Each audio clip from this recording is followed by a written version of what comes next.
Telugu digital media network లో political కేటగిరీలో number 1 కేవలం 72 గంటల్లో 1,50,00,000 వ్యూస్ పైగా పాపులర్ టీవీ నెట్వర్క్. నమస్తే అన్న, మీ పేరు? తిరుమల సెట్ ఫణి. ఏ ఊరన్నా? మాది కారంచేడు దగ్గర సువర్ణ. దగ్గర దూరం అన్న? పచ్చు నియోజకవర్గం. అక్కడ నుంచి వచ్చారు మీరు? అవును. ఎందుకన్నా మరి ఇంత వర్షంలో కూడా అసలు ఎండలు ఇందాకటి వరకు అయితే ఎండలు ఉన్నాయి, మళ్ళీ ఒక గంట నుంచి పెద్ద వర్షం అయితే ఇంకా పడేలాగే ఉంది. ఇంత వర్షంలో కూడా ఇంత ఎండల్లో కూడా ఎందుకు వస్తున్నారన్న? అన్న జనం కోసం జగనన్న, జగనన్న కోసం జనం అనే పిలుపు ఉంది. అన్నలో మంచితనం ఉంది కాబట్టి అన్న కోసం ఎక్కడికైనా వస్తాం, ఏ పైనకైనా సిద్ధం. ఎందుకు సిద్ధం? అసలు ఏం చేశారు జగన్ గారు ఈ 4 ఏళ్లలో? ప్రజలకు ఏం చేశారు? ప్రతి పేదవాడికి ఇంటికి ప్రతి మేలు, ప్రతి కార్యక్రమం ఇంటికి వచ్చింది.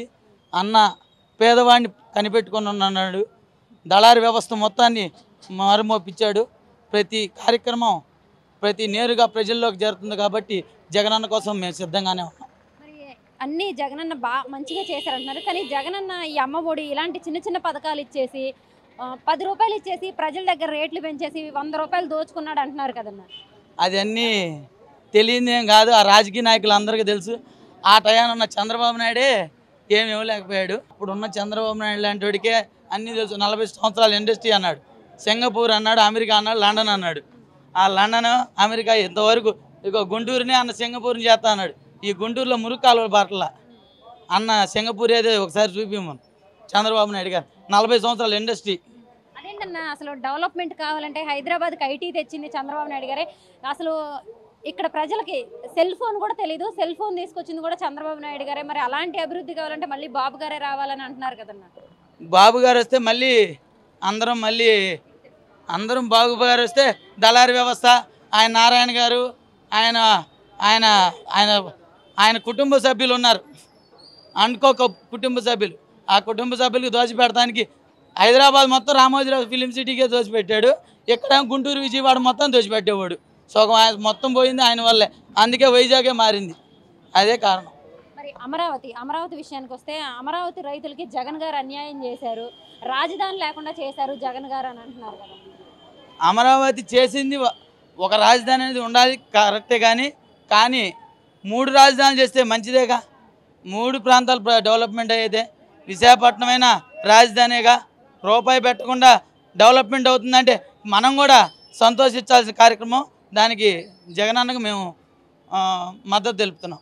మరి ఇవే కాకుండా జగన్ గారు గతంలో పాదయాత్ర చేసినప్పుడు అనేకమంది సంక్షేమ పథకాలు ఇస్తామని చెప్పేసి మాట ఇచ్చారు.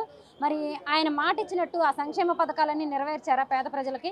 ప్రతి ఒక్కరికి 100కి 99% మొత్తం ప్రతి పేదవాడికి మాత్రం అందిని. దానికి మేము కూడా సంతోషపడుతున్నాం. ఆయన కార్యకర్తగా మేము కూడా చాలా జగనన్నకు మద్దతుగా ఎప్పుడు ఆయన అంటే ఉంటామని కోరుతున్నాం. మరి ఆయన పాదయాత్ర చేసి సీఎం అయిన తర్వాత మళ్ళీ ఇప్పుడే బస్సు యాత్రతో ఆయన ప్రజల్లోకి వస్తున్నారు. అసలు ప్రజల స్పందన ఎలా ఉందండి? జగనన్న కోసం జనం ఉన్నారు, జనం కోసం జగనన్న ఉన్నాడు. నేనున్నాననే భరోసా ఆయన దగ్గర నుండి మాకుంది కాబట్టి జగనన్న కోసం ప్రతి ఒక్కరూ వచ్చి కార్యకర్తలుగా నిలబడి రేపు జగనన్న మళ్ళీ 2024లో సీఎంగా చేసుకోవడానికి మేము సిద్ధంగా ఉన్నాం. మీరు సిద్ధంగానే ఉన్నారు. మరి ఒకవైపు చంద్రబాబు నాయుడు గారు ఆయన 14 ఏళ్ళు సీఎం చేశారు, 40 ఏళ్ల రాజకీయ అనుభవం ఉంది ఆయనకి. ఇంకోవైపు పవన్ కళ్యాణ్ గారికి ఆయనకు మంచి సినీ ఫేమ్ ఉంది, ఇంకోవైపు బీజేపీ పార్టీ ఉంది పైన. మరి వీళ్ళు ముగ్గురు కూటమిగా వస్తున్నారు, ఇటువైపు జగన్ గారు ఉన్నారు. గెలుస్తారంటారా?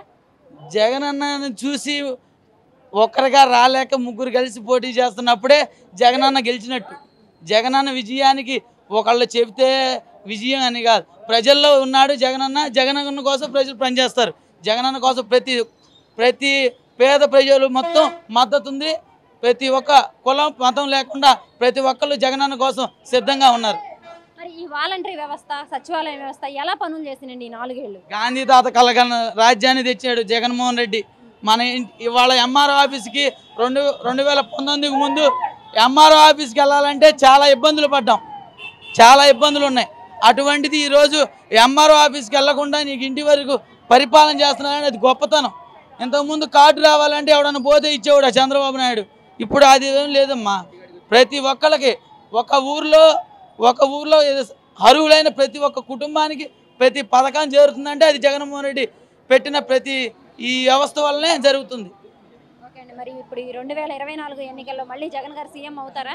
2024లో తప్పకుండా దేవుడు కరుణ ఉంటుంది, ప్రజల అన్న ఉంటుంది. ప్రతి ఒక్క పేదవాడు జగనన్న కోసం సిద్ధంగా ఉన్నాం. జగనన్న ముఖ్యమంత్రి చేసుకునేదాకా మేము సిద్ధంగా పనిచేస్తాం. జై జగన్.